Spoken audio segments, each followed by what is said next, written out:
Makeup that I regret buying, tara, i-full face natin yan. First on our list is itong si Dior Lip Maximizer in the shade 12 or Rosewood. Hindi ko siya nagustuhan because of the applicator, sobrang liit. Foundation is going to be this one from ZC. Cream Velvet Foundation. Kasi ang hirap niyang mag-pump. Ito naman kasi PR scent sa akin. Tingnan niyo naman siya kung gaano kaputi sa akin. Kaya mas lalong naging obvious yung pagka-sheer ng coverage niya. Unfortunately, yung kauna-unahang brand na nag-release ng Jelly Stick or Jelly Blush, hindi ko nagustuhan. Sa unang try mo nito, may melted na mga products and doon, nagustuhan ko sila na may pagkasupi pa siya. Pero nung nawala na yung pagkasupi niya at nagbe-base na lang ako doon sa product na nakukuha ko from the stick, medyo nahihirapan ako sa kanya. Well, okay naman siya, kaya nga lang pagpapraktisan mo talaga. Another regret is this Judy Doll Blush Cushion. I really like the packaging but wala akong mahitang pigment sa kanya kasi pastel pink siya. Ayan, parang nawala yung in-apply natin na jelly blush. For the powder, it's going to be this She Glam Insta Ready in the shade translucent. I don't think this is also translucent. Pag kukuha ka ng product, wag mong ilalagay sa pinakataklob niya kasi may tendency pumunta yung mga powder dito sa gilid. The Face Shop Brow Master Eyebrow Kit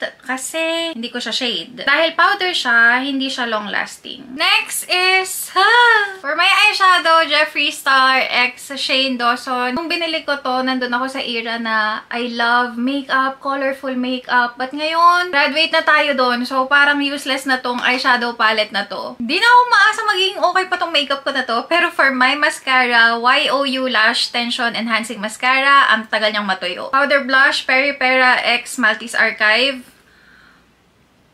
Walang ka-pigment-pigment. Ganyan siya. Trinay ko tong gamitin as a highlighter kasi may nakikita akong shimmer sa kanya para naman kahit papano masave ko. But then, kahit yun, as a highlighter na nga lang wala. Finally, we're almost done. Pero tatlo yung ipapakita ko sa inyo for my lips. We have 2 shades of O2O Stay Love Pop. Not really a big fan of the packaging. And another one is Colorgram in the shade Romance Stock or 01 because pag ito yung ginamit mo, yung shade niya parang, as in parang vampira na may babagong kagat. Try na din natin tong from O2O Stay Love Pop. Hindi mo maintindihan kung may laman o wala. Pati yung hawakan ng hirap ding i-control. But the shade looks nice. Also for my setting spray, ito okay naman yung formula nito. I'm just not happy with the mist. Sobrang liit. Makakasampung spray yata ako para lang makover yung buong mukha ko. Ayan yung sinasabi kong ang tagal matuyo ng mascara. Nag-setting spray lang ako and nagpapanda-eyes na agad ako. And that is our take on full face of makeup that I regret buying. Don't get me wrong, still ginagamit ko sila. But whenever I use them, dapat talaga may iba yung pag-iingat. Pero ano ba yung mga makeup product na you regret buying? Let me know sa comment section.